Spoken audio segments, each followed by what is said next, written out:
good things that Donald Trump is going to be doing for America over the next 4 years. One of them being controlling the borders.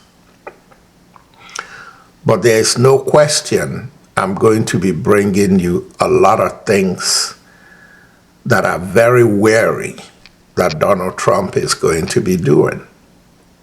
Over the last year and a half, I have been doing the same thing about my country, Nigeria.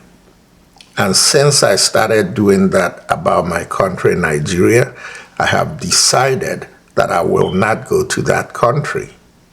That's the difference between America and Nigeria, and that's why I opened with the fact that America is a beautiful country. And I hate to say, Nigerians, all of us, are cursed because our democracy lacks. Let's start out with this foreign journalist asking Donald Trump about his pardon of the criminals of January 6th, which, if you noted on Monday night, Trump cleverly referred to them as hostages, not criminals. The leaders of the Proud Boys and the Oath Keepers were freed following their pardons yesterday. At the time, back in 2021, you urged them to stand back and stand by. Is there now a place for them in the political conversation? Well, we have to say they've been given a pardon. I thought their sentences were ridiculous and excessive. One of the guys took down a flag that was an anti-American flag, and he was given years in jail. I don't know the exact number, but he was given many years in jail. I thought it was very excessive. And at least the cases that we looked at, these were people that actually love our country, so we thought a pardon would be appropriate. Now listen to what Michael Harris thinks Trump is saying here as to where these kind of people will belong in his administration. Yeah, I'm very worried about this and have been for some time. You and I have talked about this, before this question and the mainstream media, reported on it. You and I have talked about this in the past. I'm very worried. I'm worried that Donald Trump, like many other aspiring authoritarians, wants not just the power of the state, the military, the FBI, the Department of Justice, which, by the way, explains why you've got the stooges, that you've got Hegseth, Kash Patel, right, Pam Bondi, right, who he can control. But he also wants a outside the law, an extra legal force, which again is quite common in other parts of the world, and that the people released from prison as a result of his pardon, the reason why he released not just nonviolent but also violent people convicted of violent crimes, is because he sees this as an outside force that he can either directly or indirectly call on when he needs that kind of support. And it is very, very dangerous. I mean, it is terrifyingly dangerous that you could imagine a world in which he decides he wants to harass a private citizen. He wants to bring the power to bear on, someone who criticizes him or does something he doesn't like. And it's not just that he might ask Pam Bondi to open an investigation or Kash Patel, but that he would send subtle signals or not so subtle signals to these folks on the outside. And you could see harassment. You could see worse than harassment. Now, note that Michael Harris from Democracy Docket mentioned Pam Bondi and Kash Patel. Those two are significant when it comes to Trump prosecuting his MAGA people or not prosecuting them. Pam Bondi is his nominee for Attorney General. She's likely going to become. And Kash Patel is his nominee for FBI director, which he's likely going to become. So listen. Yeah, look, I mean, this is the worry, right? We've set up the perfect storm of terrible, which is that Donald Trump is immune from criminal prosecution. Right. Donald Trump enjoys absolute pardon power, and he controls the chief law enforcement officers of the United States. So he's got lots of tools here, right? He's got the tool that he can't be prosecuted for anything. He's got the tool that he could, direct, notwithstanding the fact that, Pam Bondi's answers to the contrary, that he will interfere with criminal investigations or give these people some sort of blanket immunity. And if they were prosecuted anyway, he could pardon them. Right. And that pardon thing is not a theoretical, right? It's not like every president could pardon. He has proven himself willing to do it. And if he's willing to pardon people who attacked cops, on videotape, right, where there's like videotape of them beating police officers. If he's willing to do that and do it in the just the most disdainful way possible, like he did, cavalier way possibly did, on the first day of his presidency. If you're one of these people now thinking that you're being inspired by Donald Trump and he gives you, a wink and a nod assurance, like you think that's real. So now, Michael, how do Democrats and other minorities who Trump is finally going to go against, how are they able to block any of his excesses? Bulwark is actually in the states, right? It's going to be state AGs. It's going to be Democratic state attorneys general and local prosecutors who need to make sure they are making clear that if any of these folks break the law, break state law, they will be criminally prosecuted under state law, for which there is no presidential pardon, and that they will come down hard on them. Now, I mean, let's be honest. It is not like the experience of the Donald Trump criminal prosecutions and the fact that, the Georgia case wound up miring into nothing, and the New York case, he got basically a pat on the head and no penalty. Yeah. I'm not sure how much of a deterrent that'll be, but it is incumbent upon Democratic attorneys general to put out statements and to really come down hard on any violations of the law by any militia organization, by any group that is trying to terrorize or harass people. And I think that's a big part of it. But having said that is the bulwark, is that going to be true in Republican states? Is that going to be true in Texas? Is that going to be true in Missouri? Is that going to be true in Florida? And will we see situations in those states where, maybe the prosecutors look the other way, or the governors put pressure on their AGs if they control the AG's office, which in some states they do, in some states they don't.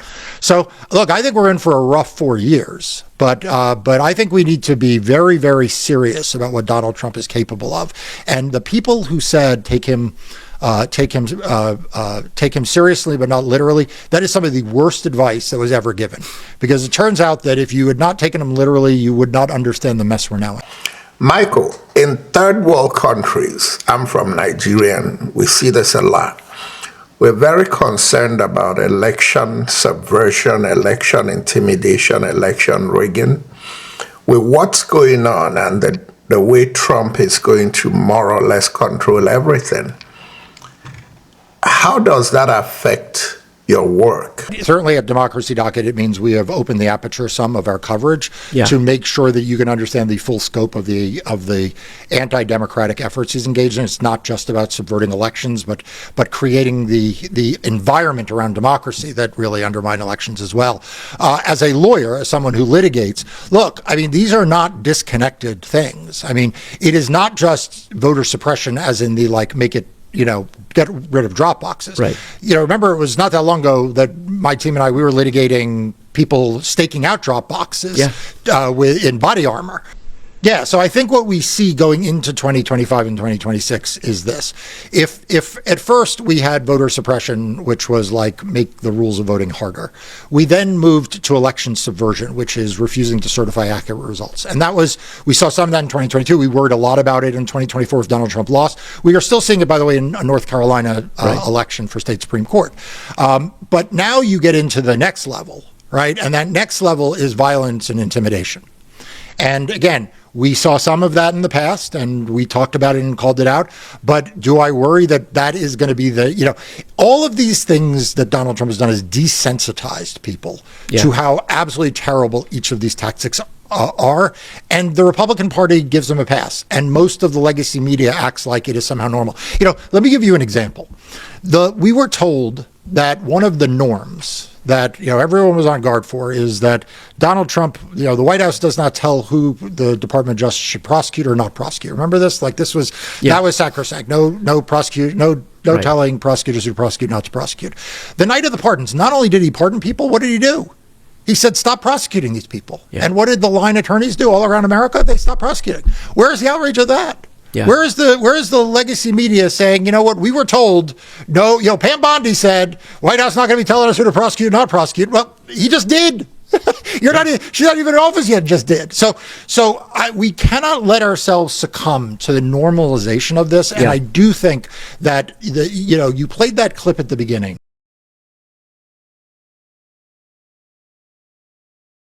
Are you willing tonight to condemn white supremacists and militia groups and to say that they need to stand down and not add to the violence in a number of these cities, as we saw in Kenosha and as we've seen in Portland? Sure, are you I'm prepared to do specifically that, do it? Well, go ahead, sir. I would say almost everything I see is from the left wing, not from the right wing. So what are you saying? I'm willing to do anything. I want to see peace. Then do it, sir. Say it. Do it. Say it. Do you want to call him? What do you want to call them? Give me a name. Give me a white name. Supremacists and who would you like me to condemn? White supremacists and right Proud Boys. Stand back and stand by. But I'll tell you what. Somebody's got to do something about Antifa and the left. Now you've seen that old one, and you played the new one. Look how tame that looks in retrospect. Right. We have normalized, not you and I, but everyone now looks at it, what was that about? Right? That was outrageous at the time. At the time, that was so over the line. But yet here we are, and now we're talking about people he just pardoned. And he's bragging about it. Now, Michael, when you compare that to what's going on and what we're going to expect, how do you encourage people to stay in the fight?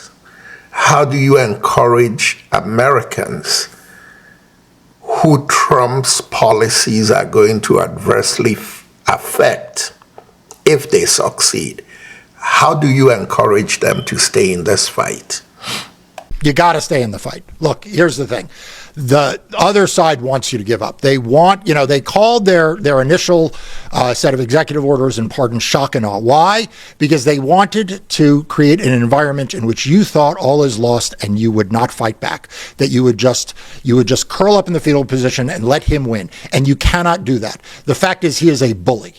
And bullies will take advantage of people when they are weak. But you know what? When you stand up to a bully, you win. And I promise you, we are all standing up to him, and we need your support. We need everyone listening right now to agree that you're not going to back down. You're not going to obey. You're going to have more courage than those billionaires who acted like court jesters sitting in a box on the stage, at his beck and call. You're going to be more courageous than them. You're going to be bigger than them. You're going to be more powerful than them. Because if we do that, you know what? We're going to win. Ladies and gentlemen, that's a perfect way to end it. Please support Michael Harris and his Democracy Docket and Brian Cohen and his democracy work that both of them do. Ladies and gentlemen, once again, this is Fred Wanko coming to you from our studios in Chicago with another edition of Bold Talk on Island TV. And until next time, good night and God bless. Tonight I think of my home, the home where I was born. I think of my family and the poor farmhouse we had. There in my home, we had no sophistication. We had no timepiece, the cockcrow and the sun, all we had. Rise early at sunup, we'd go to the farms, drive the monkeys away from the maize farms and the birds.